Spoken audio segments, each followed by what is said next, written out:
What's going on, YouTube? I'm back with another Rek'sai deck update. I was just gonna like do a thing, but I've been looking through the rules and more rules and my deck and other people's like Rek'sai decks, and I've realized that there's only two versions of Rek'sai. There's the baited hook, and then if you're not playing baited hook, the only other really decent one is the Rumble version, where you play the 6 cost that the death nil is play 2-3 might token units, which seems pretty good, but I don't like the way that the deck like energy curve is set up in my brain right now, because I'm like 2 weeks into like playing this now, and I like it more like low and like kind of get started early, stay started, get a bunch of like smaller units out, and then just do like a push. So that's pretty much been it, because there's not a lot of like damage to the back, and some plays like will net you like 11 might in one go, like off of one card. I'm pretty sure if I look at this correctly, I'm pretty sure I did add in the Vanguard Captain, the last iteration of this. I had, what is that, Blood Rush, and I had the other secret, and then that, and the Falling Star. I've taken pretty much, yeah, actually I've taken all of that out. I have none of that anymore. I've completely changed the spells and things around.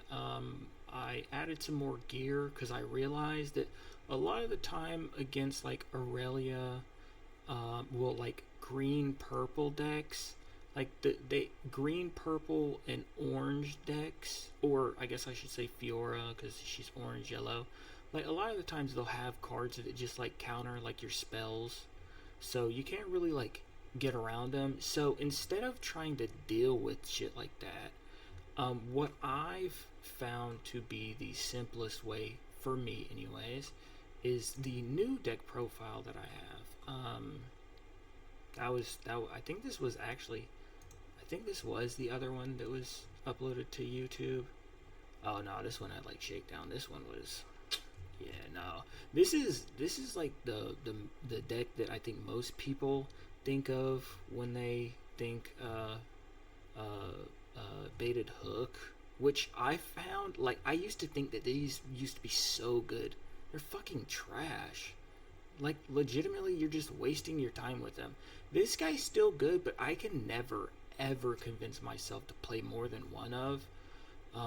These are this is literally your best friend. If you're not playing it in the baited hook, you're doing something wrong, because it counts towards the might for your baited hook. So if you bring out a 2 cost, it turns into a 3 cost. If you bring out a 3 cost, which, you know, Vi is a 3 cost, well, a 3 might, but she's a 2 cost. So yeah, I was only playing 1 seal in this and 2 in this. I didn't even play that anymore. This shit's hella old. So I'm gonna go back over here. I am going to click on this, and we will look at the new deck profile.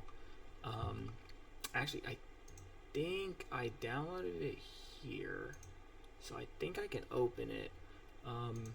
So the new deck profile is this one here.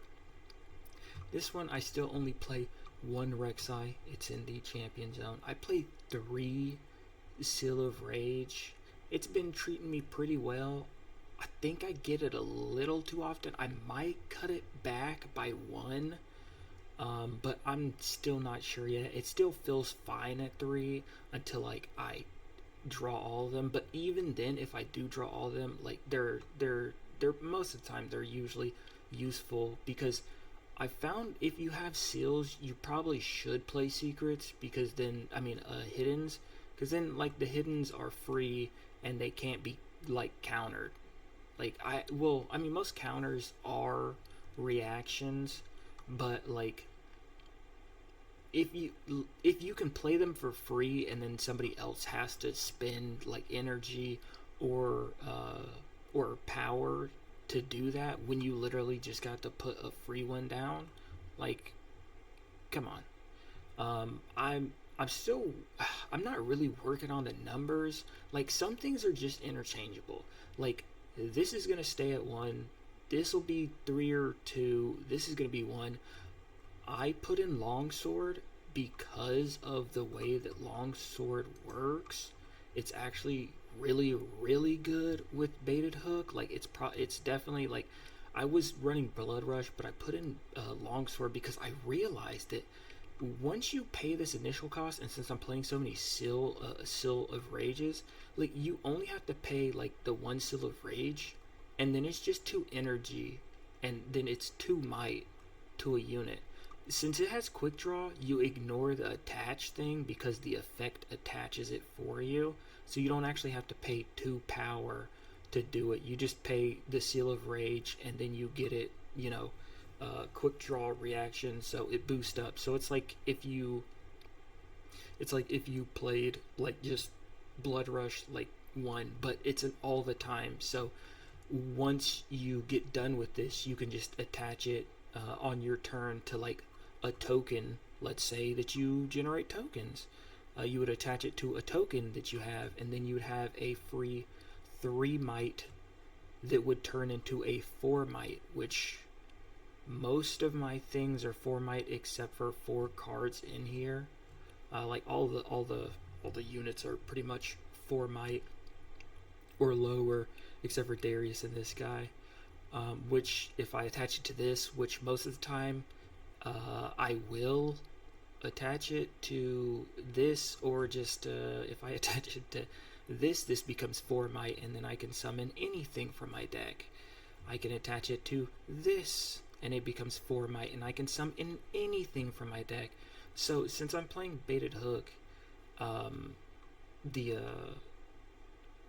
longsword, I had like an epiphany that that longsword is just the best like quick action like buffer that I could possibly put in my deck, because I wasn't really using any, and I realized that I did need some. Like, I needed something that I could react with that boosted like attack. But I didn't want, well, I'm still up in the air about cleave and blood rush, but longsword's been doing work since I've realized that I don't have to pay cost for the second part.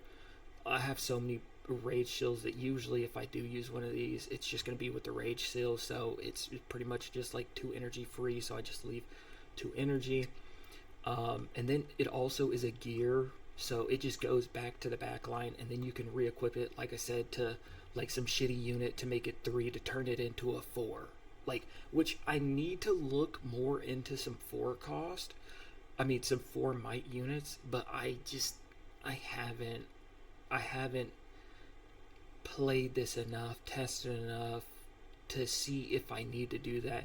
This version of it, I'm not gonna lie, it's significantly stronger than just literally just like the last version that I added, because I realized since I'm playing so many Seals of Rage and I have the Seal of Unity, like, that's just a free power every turn. Like, this Seal of Unity is most likely going to be for Baited Hook.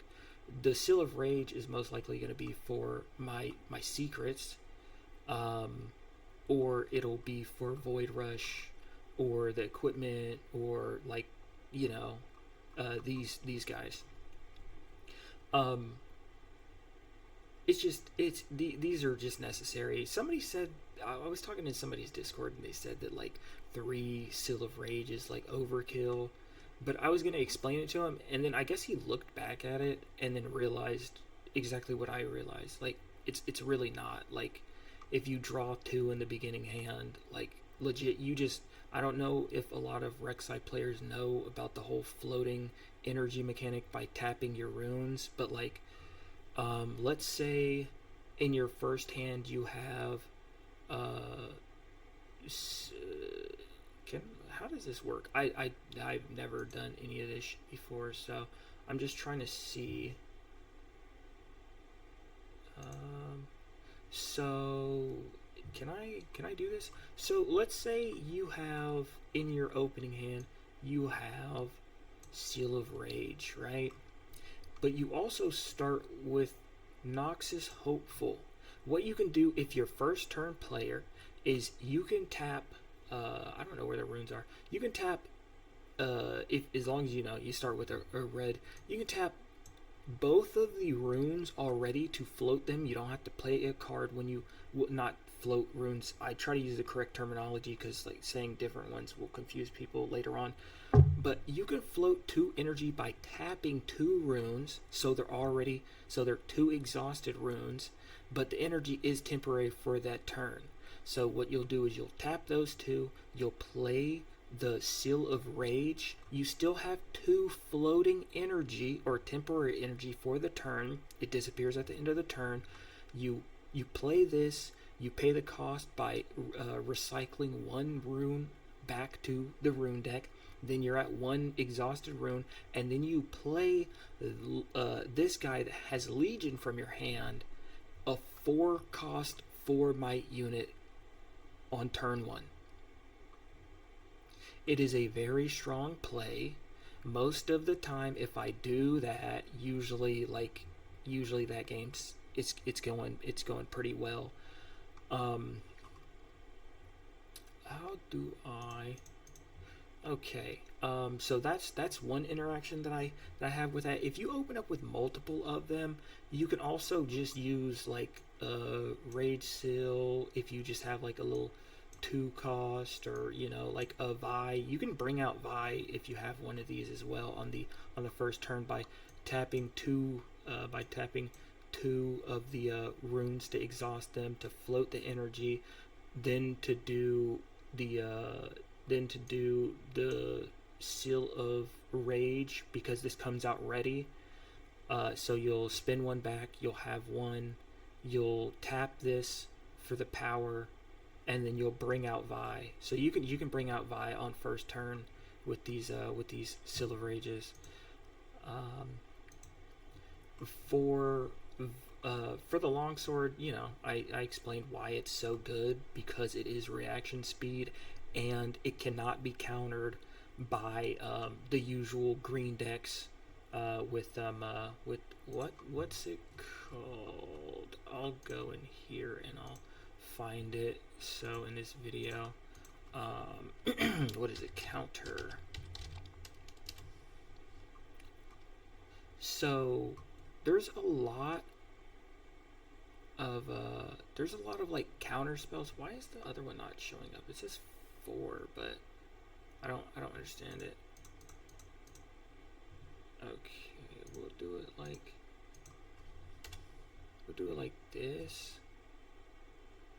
There's more counter spells, but I don't know what's going on with this thing. Like, it's bugging.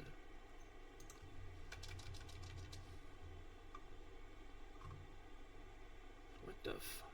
Whatever. I'm just gonna refresh this page. See that? I guess my internet's just going through it. So there's like 3 cards that can just counter you, and they're extremely cheap.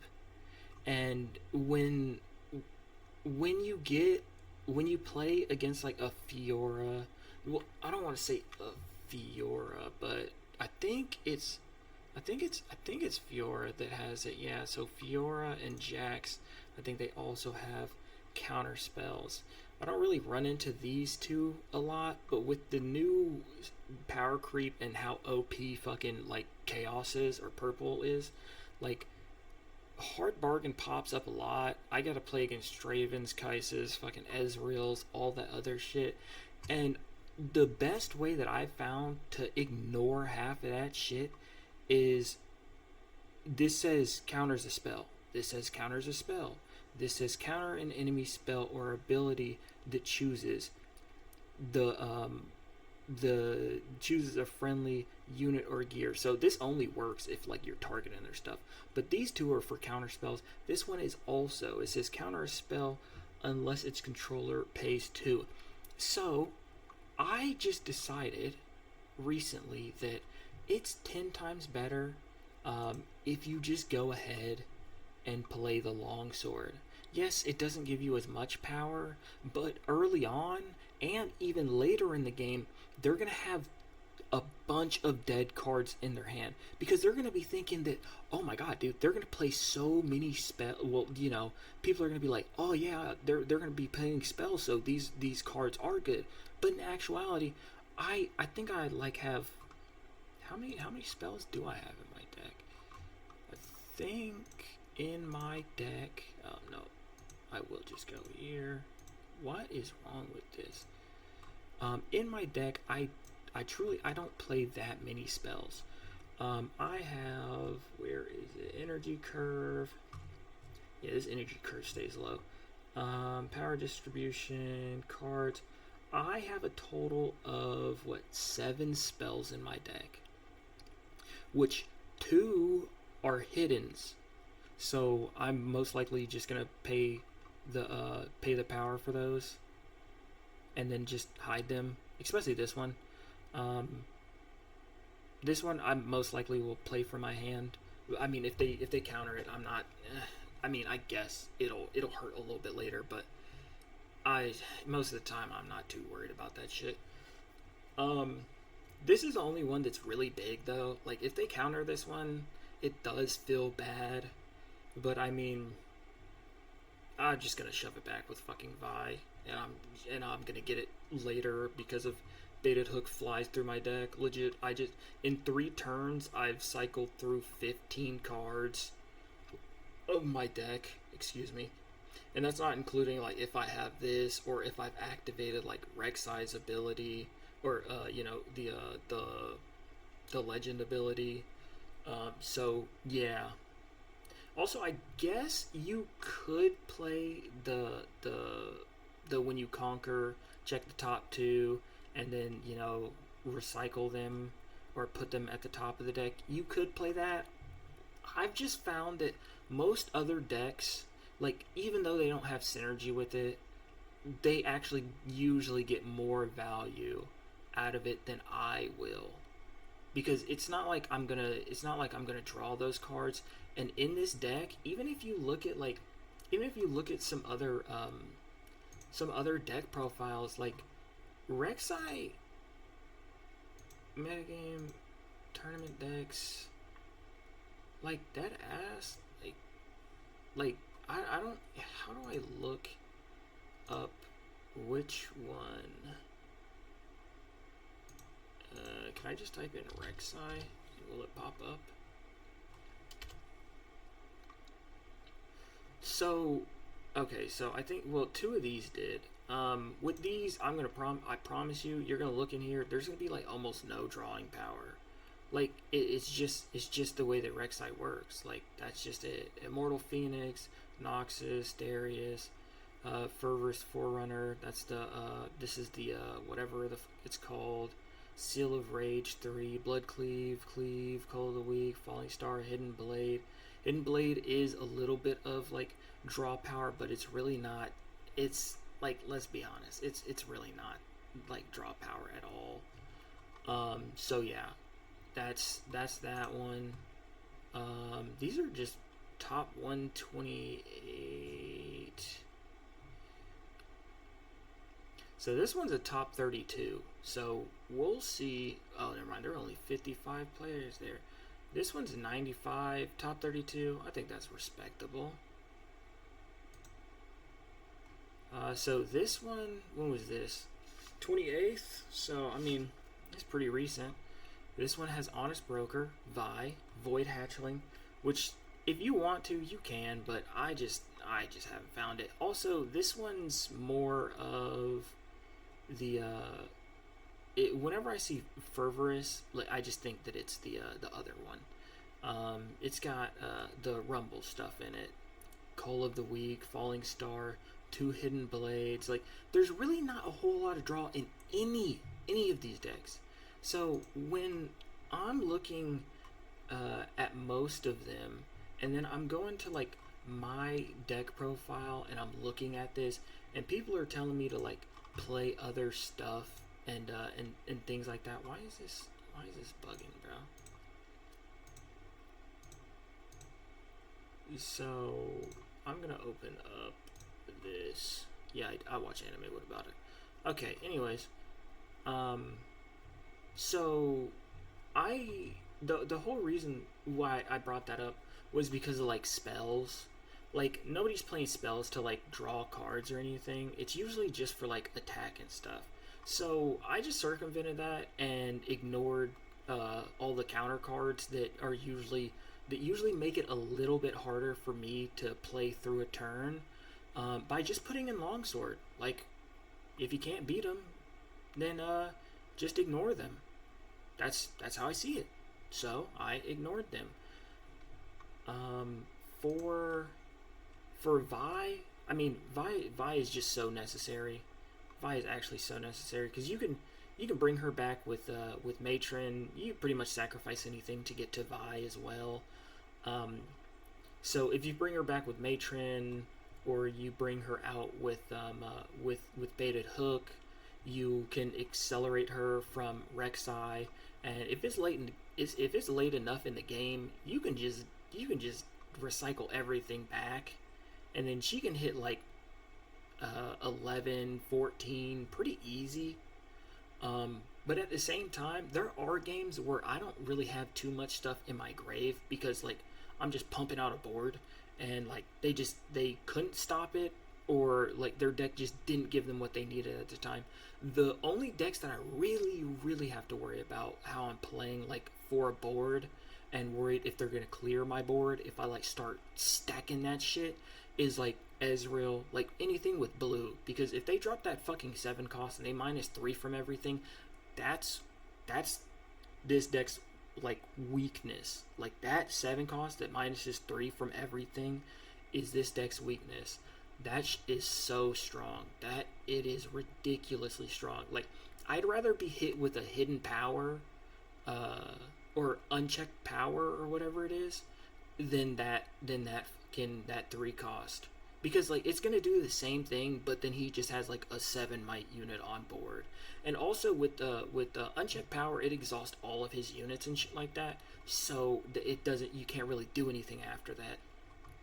So then usually the next turn I'm just baited hook into something that I have in my base, because I try to keep at least 1 or 2 units in my base because of battlefield clears. And most of the time a lot of people don't have like cards that say when just like unit in general.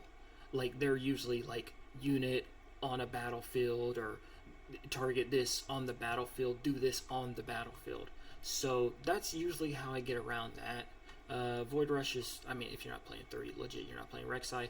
Pouty Poro is just really good. I found that this is really good with this and the longsword, because especially like on like some of the earlier turns, because they can't, if they want to target early and they have to pay this, oh my god, they're setting themselves back just to get rid of like this, and I'm playing rage, and I'm playing rage things. So like if I start with these 2 in my hand, yes, I'm where is it? Where are you? I'm gonna float 2 energy by tapping 2 runes. I'm gonna summon this mother trucker here, and then I'm gonna activate this seal rune. On their first turn, they're gonna have 3, but like they're not just gonna be like, oh yeah, let me go ahead and target that so I can set myself back. They're not gonna do that. So then on the next turn, when I get 2 more and I'm at 3, I can activate this for just the 2 energy. So I'm gonna move my up there. I'm gonna hit the Rek'sai, see if I get anything. Usually what I'll do is, since I'll already have a rage rune this turn, if I do the Poro, and then move it over to my like this battlefield, it'll be at 3. It'll trigger the Rek'sai effect. What I'll do before I move it to the battlefield to get my point and start the whole process of that, is before I attack, I always try to float a rune of a color that I don't have. Like or if like, since I do plan on holding this longsword in my hand, if against certain decks I'll hold it because I know that they're going to try to, attack over my Poro because they need that kind of tempo early. I'll only tap one, but since I'm going to have three, well, yeah, since I'll only have three, since I already did the seal rune, I'll only tap one so I can float a yellow. If a yellow's there, I'm going to float a yellow, because if I hit Seal of Unity off of the Rek'sai Burrow, then I can send that back, and then I can play the Seal of Unity. And then if I have something else that costs maybe 1 energy, or if I reveal into this and hit this, then I'll be at what, 5 energy. 5 energy, well, 4 energy, or 4 runes, 1 floating energy, or 4 runes with 3 floating energy. One of those runes is exhausted. Or no, 3, 2. I'll be at 2. I'll just say 2 energy, and then 3 floating energy. So 5 energy overall. What I then can do is I will send the yellow one back so I can go ahead and get this one on my field. And then, since I have 5 energy, if I have literally almost anything in my hand, I can just go ahead and use it. Because, like, I have both runes to pay the power. Also, if I get this, and I hit this, if I had this in my hand, then I could just tap the Unity and play that. Or, if I hit this, I can sack this off, because it's at 3, so I can hit a 4, which everything other than the one that I just revealed and sent back, and the Darius and the other 2 are going to be summonable. So it won't really, like, the odds will, be in my favor, as Hunger Games says. Beside that, I do play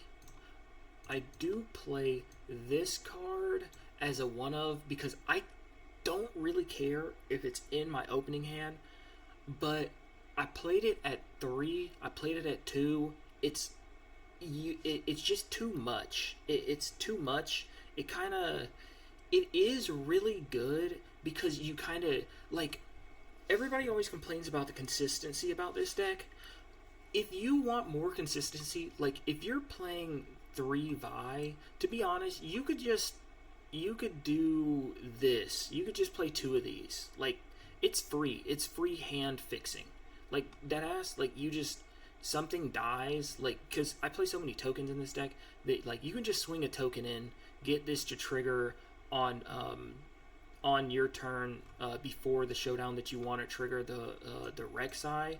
And then once you do that, if this motherfucker's in your hand, because this motherfucker's almost always in your hand for some goddamn reason, you can just put this on the top deck. Well, you'll put this on the top deck from your token dying from slamming into it, and then what you'll do is you'll actually swing over it. The next time you'll trigger Rek'sai, this will be one of the revealed cards, and then you'll get the 2 energy like from it.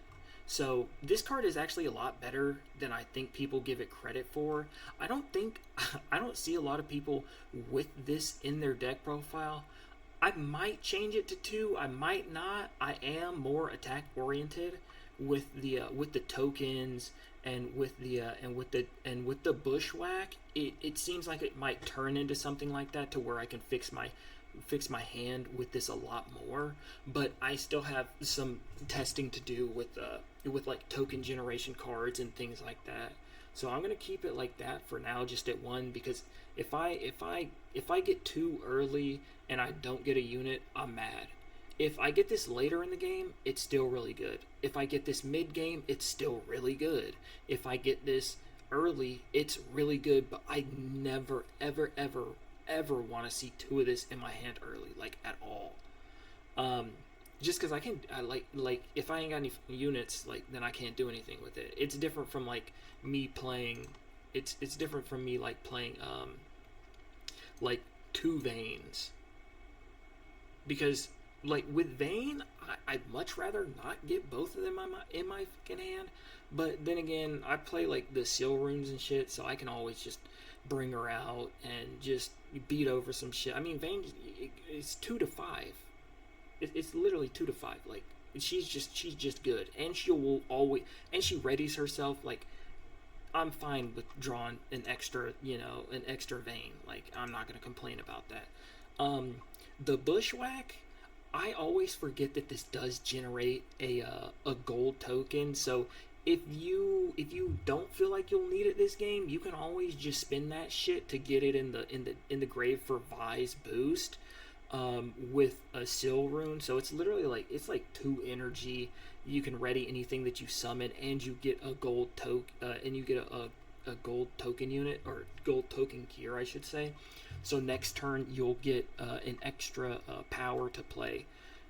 This one's really good. I use it as a secret sometimes, but to be honest, I use it as secret sometimes, but most of the time I just kind of keep it in my hand. Now, if my board has like 11, 13, 15-ish like might, then I might play it as a secret if I'm not playing blue. If I'm playing blue, I'm not playing this shit as a secret. My shit might get wiped in an instant. If I'm not playing blue though, I might play this as a secret. So then I could just use a seal rune, and I can circumvent the 2 energy cost. Okay, that's that. There's some more weird stuff with it, but I'm just gonna leave that alone for now. Also, it really if you just activate this one turn and you top deck this, and you're actually doing the right thing and keeping units in your base for baited hook, and you already have a longsword, like deadass, if you hit one of these matrons, like if you activate this before you activate baited hook, and you believe in the heart of the cards, and you hit one of these fucking matrons into hitting one of these Vanguard Captains, and then push onto this field, legit, because you're getting so much return value from like this battlefield, because you're putting 1, 2, 3, 4 units on there for like maybe like a Poro or this guy with a long sword. Like legit, like anything with the long sword will pretty much get you anything in your deck. And every time that you sack the unit with longsword, it just goes back to the back. So you can just use a seal of rune. So you can just use a seal of rune after you attack. Well, you can after whatever dies with this. If it's like if it's these 2 cost units, this just goes back to the base, and then you can just abuse all the seal of runes that you have to put the longsword back on people after that, because you can do that baited hook, and then it covers everything up to 5. So you can literally summon anything from your deck. So it's literally no misses unless you just don't hit like a unit. So it's like the 2 costs are really good. This one also nets you a token. And then the reason why I was mentioning all this is because of the whole Bushwhack thing. Because as long as you have one of these 2 costs in your base and you have a longsword, you can get to 5 or 4 whenever you want. Legit, whenever you want, because of Seal of Rage. Like, this helps with power cost. This helps with secret cost. This helps with equipment cost. Some people might say that 3 Seal of Rage is too much, but when you think about it, it's really not, because of all the extra cost that you can do repeatedly. Like, this is a repeat one. So if I use one, then if I have another one, then I can do a secret, or I can just summon, Darius or Vayne and not have to worry about it. Or I can activate this from hand, not have to worry about it. Or I can activate Void Rush from hand, or summon Vi, or do the Accelerate on Rek'sai without having to worry about it. That's the reason why I play so many Seal of Rage runes. I would play more Unity, but like legit shit, I'd much rather just summon this from baited hook than actually summon this from my hand, and that's why I'm playing it at 2 instead of 3, because I hate when I draw this motherfucker. Like when I draw it, like I just kind of math it out. I'm like, okay, there's 2 cards, there's 40 cards in the deck. I'll get 1 in the first 50% of the deck, and I'll get 1 towards the last 50% of the deck. I know, it's the simplest fucking math, but like, if I draw 1, it's completely fine. If I draw this, then it's even better, because I can just put that motherfucker back to the top of the deck after I crash like one of these minions, or one of these minions, or a 2 cost, or this, or sack for this. Then I can just put any of these big motherfuckers back on the top of the deck, as long as I have longsword. I don't know if that made sense, because I kind of just went everywhere, but hopefully you get the point. For this, I mean, come on, it's just that card. This is, I'm still testing it. It feels really good because it is a secret, so I can just tap a Seal Rune and then put it on there like turn 2, and then I get a 2 might unit. I can also summon it to base if I want to. So if I know that I'm going to lose a battle, I can just activate this, summon it back to base, because it's not a targeting secret. When it's a targeting hidden, it does have to be to that battlefield.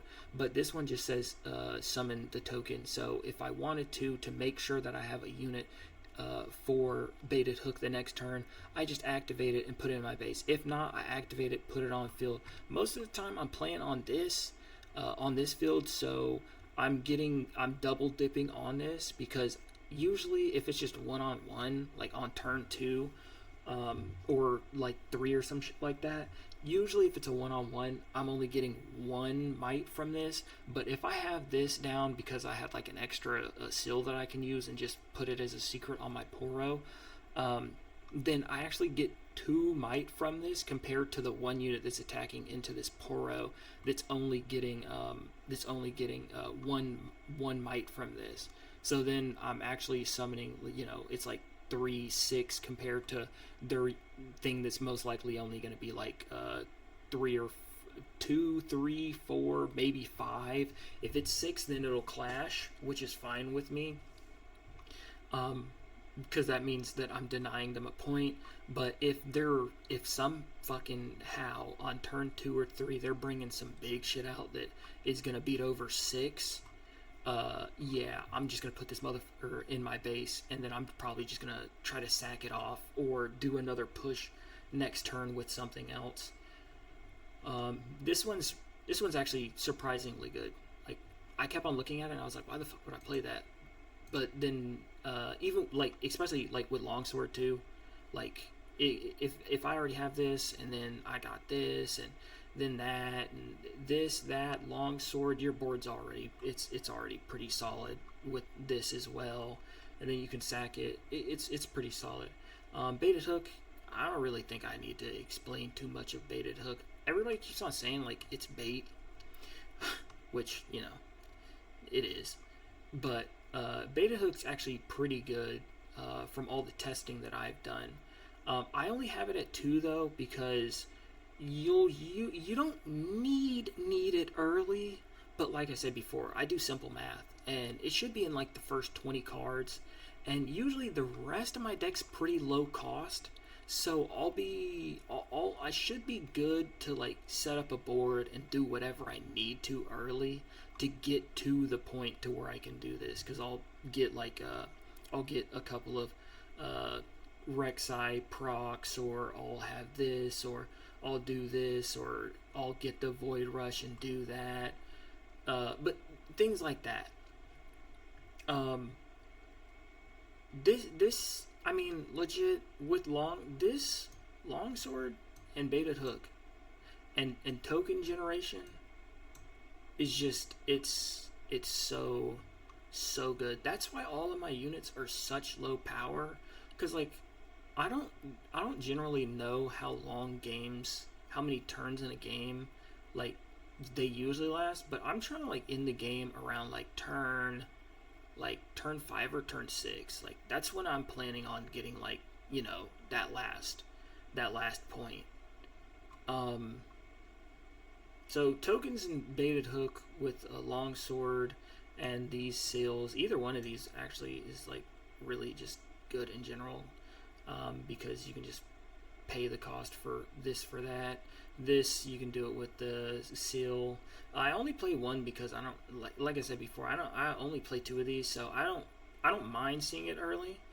But I don't really care if I see it early or not. I would like to see it early most of the games, but if I don't see it, it's not that big of a deal. Beta hook is bread and butter. Like, it goes well with so many of these cards. I know it doesn't have synergy with the Rek'sai thing per se, but it actually does just have synergy with like the deck in general, though.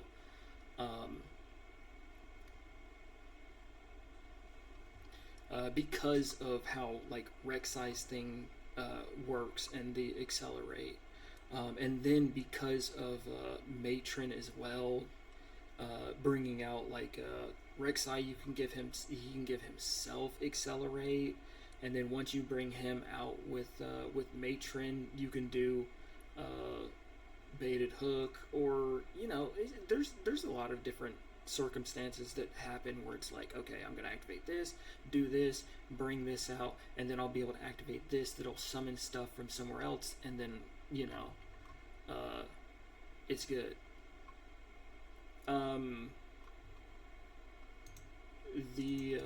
This chick has been a sleeper OP unit for me. If you go second, she's still pretty good. As long as you have a yellow rune. Well, yeah, as long as you have one of these seals in your hand, and if you're going second, you should be fine as long as you have the corresponding thing. Because on the second turn, if you go first and you have her and a seal, it's just like this guy. Like you get 4 might on your board first turn because of the Legion. So you float one of the you tap one, float an energy, seal of rage or seal of unity, and then you pay the energy cost, and then if you luckily hit the unity, then the one that you just sent back, you just tap the seal of unity. You bring her out because you still have the 2 runes that you haven't tapped and the floating energy. You bring her out, and then you have her at 2, and then 2 1-cost tokens. And then if you're playing this and you got second, that's a total of what, 3, 4, 7, 9 might on like that. On the other person's like second turn, you're already moving 9 might to 1 battlefield.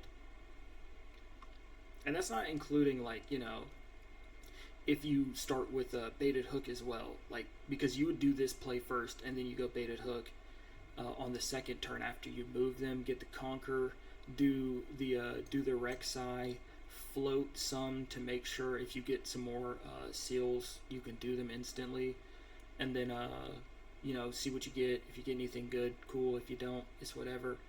You baited hook after that because you'll be like at 5. You'll spend the seal of unity if you did hit that one, or you'll just spin back another one. Send either her or a token depending on like what your hand looks like. If you have like this guy in your hand, I would probably just spin back. Actually, it's probably best to spin her back if you want to guarantee the hit. But if your hand's looking decent, then I mean you could always just spin back one of the 2-cost tokens because it'll pretty much cover. It'll cover like Vi, it'll cover the Poro. Oh, let's do this again. It'll cover Vi. It'll cover this guy. It'll cover the Poro. It'll cover Vayne, and it'll cover another one of these. But to get this, you would have to play another card, so it would be best to play another card and then do baited hook to make sure that if you do hit the second one of her, you do get her effect, and then you can just put that motherfucker right back on the battlefield. Put 2 more tokens, which is 2 more might from the battlefield, her, and you can go from there. Matron, Matron, I'm playing it too because it's pretty much like the same. Like this. Like, I do want to see them in my opening hand, but if I see 2 of these hoes in my opening hand, we have a problem. And that's why I only play 2, because there's less likely a chance to get them both in the opening hand. Like, I do not want to see both of them hoes in my opening hand. If I draw both of these hoes in my opening hand, I mean, unlucky me. That's all I'm gonna say. I got 2 out of 39 cards coming to my opening hand. That's just, it's, come on now. Like, do the odds. It is unlucky. But I mean, either way, it's still pretty good. If you draw this, it's a lot more manageable with this card, because like I said before, you just need like a token, which you can do with either of these, as long as you have battlefield control of anything, or you know, you could baited hook anything and then shuffle this back before you baited hook, and then just bring this one out. So I mean, it's not terrible if you have this card. That's why I'm like, the number game for that, I just truly just don't care for seeing 2 though.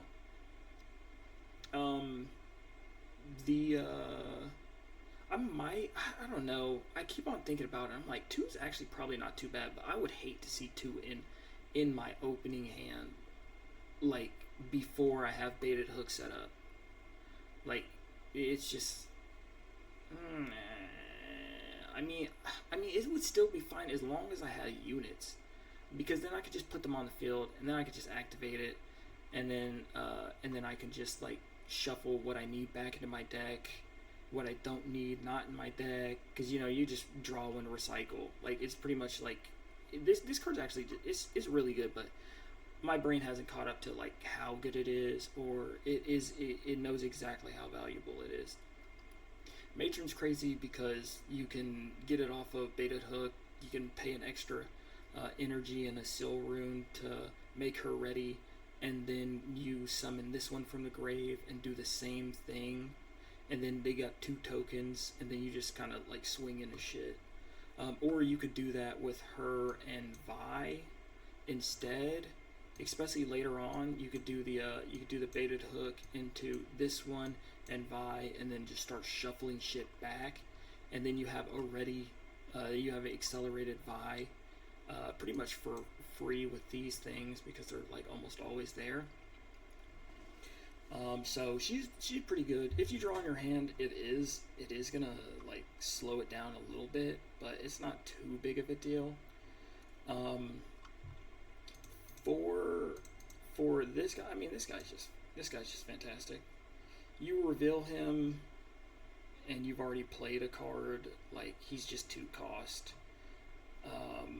You have him in your hand, and you play a card. It's 2 cost. Like I said, you could do the whole float. You could do the whole float energy, play a seal, and then play this guy on first turn. He's crazy. It's actually insane. For Vayne, I don't want to play 3, even though everything does evolve into her. Because if I started with 2 in my hand, it's not the best. And if I started with 2 and then I draw within like the next 5 cards into the 3rd one, I've had those games. I never want to have those games again. Those games are terrible. Vi is very good, but she is not that damn good. Like, she's way better when you like get her off of a baited hook, and then you can like bounce her back into your hand at the end. Like, especially if you're like just clearing like 1 unit or something like that, it's better to just like clear 1 unit, especially with the addition of Longsword, because she's pretty big. She like 7 might swinging in. So she can get pretty big, and then you can just bounce her back, like I said, for an energy. This just goes back, and then you can just do it again next turn. Like, you just have a super duper safe like 7 might Vayne just swinging in, like with for free, like every turn, if you've gotten to that point of the game. Like I said though before, Vayne gets evolved into from literally anything that's higher than her, anything that's lower than her. So if you need to evolve and you hit the Vayne from a 2, really good. If you hit her from a 3, still really good, because especially when somebody has the battlefield, it just feels so good to like baited hook and not have to spend that extra energy or seal to like accelerate her, because she just comes ready. Like she just boom, bam, ready, done. So that's really good. I only have one Darius because I really don't want to see 2 Dariuses in my hand. Like, ever. I don't ever want to see 2 Dariuses in my hand. He costs too damn much. And since I'm shuffling through my deck half the time, I'd much rather have him in the deck, so I want a less likely chance to draw him myself. Because I'd much rather summon him from, like, Longsword Poro or Longsword anything. I'd much rather summon him from Longsword anything than actually like have to pay the 5 energy one rune. Like, it just doesn't make any sense. So yeah, he is really good though. Like, because you can play a card. If you already have this and you set it up right, you can just play a card and then baited hook into the Darius that you set up with this, and then you summon him out, and he's the second one, so he automatically just readies himself. So that's really good. This card, I don't see too many people playing this card, but it's really like ridiculously underrated. Like, that ass, I almost never see this card, but like this is an A+ card right here. The other card, I mean, if you're playing Rek'sai, you already know what the fuck this card does. You know, when it's played, every other one of your units gets 2. So like, if I'm playing against like an Ezreal deck or something, usually I'm trying to keep all my stuff in the back, so I'll have like a bunch of tokens back there. Because with like Longsword, I can make the tokens 3, so I can dig through this to get to like 4 cost, and anything else cost, and then, you know, I just rely on Seal of Rages the most. But with this guy, if I have a bunch of tokens from generating it from like this alone, or Matron, or from, you know, the Rek'sai ability itself, or baited hook even, like, if I just get a bunch of tokens, you know, even from this thing, if I have a bunch of tokens like in the back, just like extra units back there, eventually this card does get really good with play, because I'll just combo it with this card. Like, I'll do this, I'll do this, and if I have it set up right, I could do Matron. I could use, okay, so this isn't always the case, but a lot of the times you can just have it, especially like games where you draw this, you can set it up to where you put Matron on the top, because this motherfucker loves coming to your hand. So you'll put Matron on the top of your deck with this. Then you'll come over here and well, no, that's the wrong order. You'll do this by killing something. Well, actually, could you? Okay. This is the right order. You activate this, right? Then you activate baited hook to kill a token or something. You activate this because this killed something, so it activates before the top 5 go there. You put this, so this into this, into this, into this, into this, bringing this back out, which would bring this back out, and 2 more tokens. So you would have all of that ready. So you'd have 4, 3, 1, 1, already just from what to 3 energy. 3 energy. And then if you have this guy in your hand with enough energy to bring him out because you only spent 3 energy from a play like that, you then drop this big motherfucker over on the battlefield. And I didn't even include Longsword in this, but you then drop this big motherfucker on the battlefield, and then everything other than him gains 2. So then this goes up to 6 might, this goes up to 5 might, the tokens go up to 3 might apiece. So then it's 6, 11, 14, 17 might. And that's not including like this battlefield's extra 1 might for each unit that is on the field. So then they get another might on top of that. This guy is still ready because you use Bushwhack. And then I almost forgot to include him, but he is also ready from Bushwhack.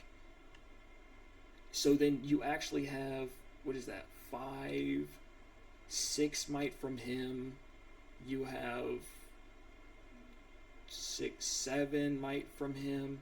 You've got 6 might from her, and then you have 4 might from the tokens. It's a pretty big push from literally just using these 2 and having baited with like a token.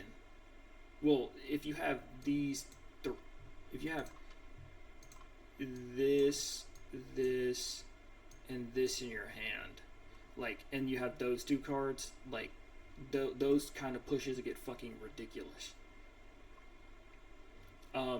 But yeah, you can do stuff like that, which is pretty good.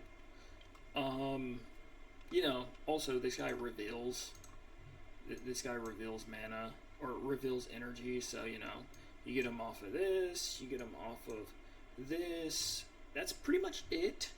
You don't really get him off of anything else, unless I'm forgetting. But if you ever do hit the mana, it is always good.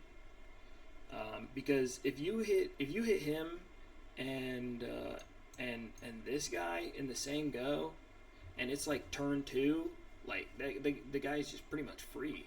Like, I mean he is free. He literally is free. Or if you do this and hit any of like your 2 cost units, like if you hit this and hit any of your 2 cost units, like they're free. If you hit that and then you haven't really spent any of your mana, and you hit like a big unit like Vi or Darius, you can bring them out like on turn 2. Like, I mean, this guy is just really good if you can reveal him anyways. But most of the time, I'm not begging the deck to give me the reveal. He is really good though, just in general.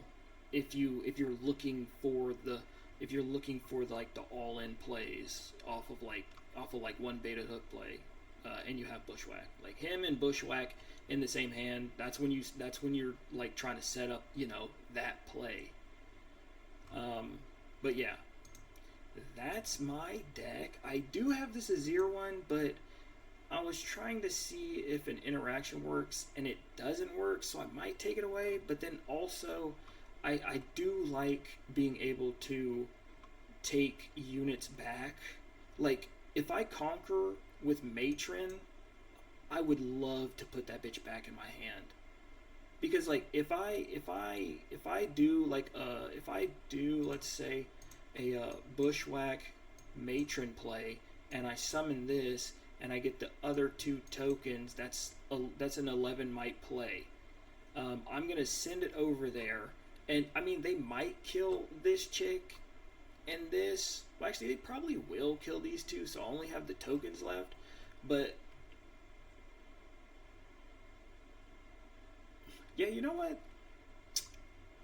If I could, I would save this bitch, but most of the time I probably won't be able to. They're probably not going to let me to do that. Other times, I mean, this is just pretty good in general, especially on like the ones. Like, let's say I have Vi and I've stacked her up. I go conquer, and I know for a fact they have like another big unit the next turn, I can just get a token there and then bounce Vi back to my hand, and then I'll do her effect or however I need to do it. Like it works pretty well with like most things. Especially like what is it? This guy works pretty well if he does survive. This guy, I mean, most of these people actually work really well if they do survive. Like non-token, like one on two or 2-on-2 fights, and I beat over some shit with like Vayne and like Vi or this guy. Like, you know, if they kill Vayne, then I can still just use this to bounce this back. Get the 2 token, have this in my hand, and then I'll have the token to baited hook if I haven't already used it to go for a 3, which is a good portion of the deck. Anyways, it's pretty late. I'm getting pretty tired. I would talk about some more of like the interactions and the reason why I'm playing stuff, but I think I've already made this video longer than it was supposed to be. This is literally an hour-long video, just because I was explaining how some of this stuff worked. So yeah, I'm gonna call it there. Hopefully you guys try this out. I think the most interchangeable like pieces in this deck, for me anyways, might be the secrets, the Darius, and then maybe like one Vi. Like one Vi is interchangeable. All of these are kind of interchangeable with what you feel like would fit in the deck.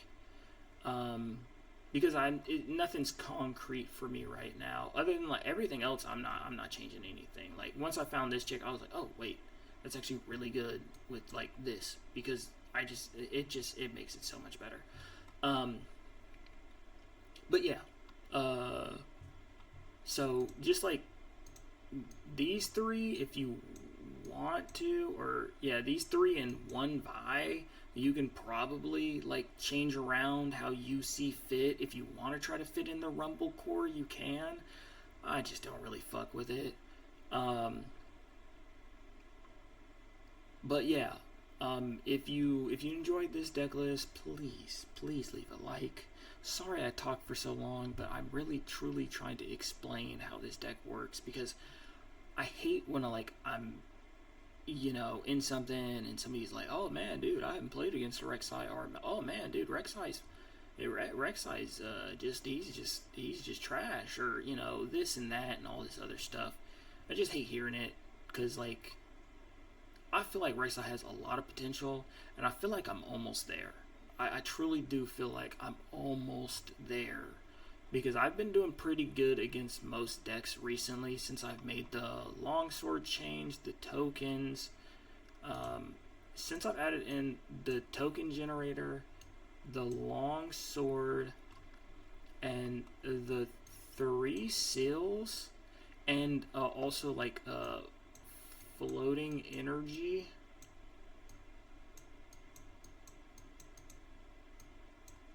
Oh, okay. Floating energy.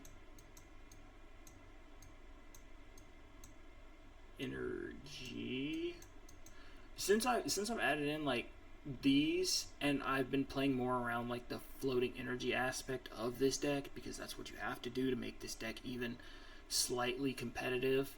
If you forget that, then you're probably gonna feel like this deck is absolutely terrible. Since I've been playing around that, and I've added these 3 cards in that you see here, it's been going pretty well. It's been going very well, actually. But yeah, I'm gonna get off of here. If you wanna change it around, if you wanna let me know how you run the deck, you know, leave a comment in the comment section. Leave your deck profile, please. Like, if you feel like something is absolutely wrong and something like that, leave your deck profile. And please, if you are playing Rek'sai, please, like, I'm gonna leave the deck. I'm gonna leave the deck code the text for it like in the description. Please try this deck before you judge this deck. If you have played Rek'sai and you do know how to use floating energy, I promise you, this deck feels a lot better than actually, I haven't really tried too many other ones. I haven't tried the Rumble because I just don't like having big cost and not always being able to play any card that's in my hand. All of these are pretty low cost for a reason, because I can just spit shit out early and just generate enough stuff in my base that I'll just, like, you know, ram shit. And even later, like, Bushwhack is, I mean, oh, you get the point. But yeah, I'll leave the deck list in the description. Share it if you think somebody would love the Rek'sai deck. It is a little complicated early.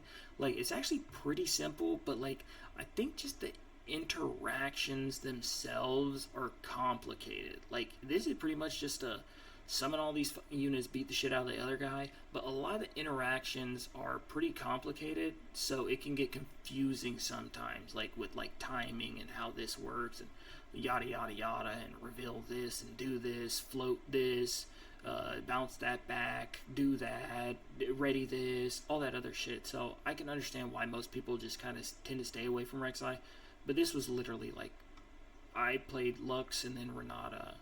And then I saw, because I was using like Armory Jace in like a Renata deck. And then I saw some cards that made sense to me. And I can't remember, I think it was Baited Hook. Because I was like, oh, I could do that with tokens. And then I realized that it's only one might up. And then I started looking at like the Void Rusher, or the Voidling, or whatever it was. Those 3-cost ones, like the Dog, the Void Hound, and the other one. And I was looking at those, and those were really good, so then I put them in, and I was playing the 3-cost, and it was more like all the other Rek'sai decks that I looked at, and then I realized, those 3-cost are really shit. You barely ever get it to equal 1. Like, sometimes you will hit it to, like, 2-cost, but, like, that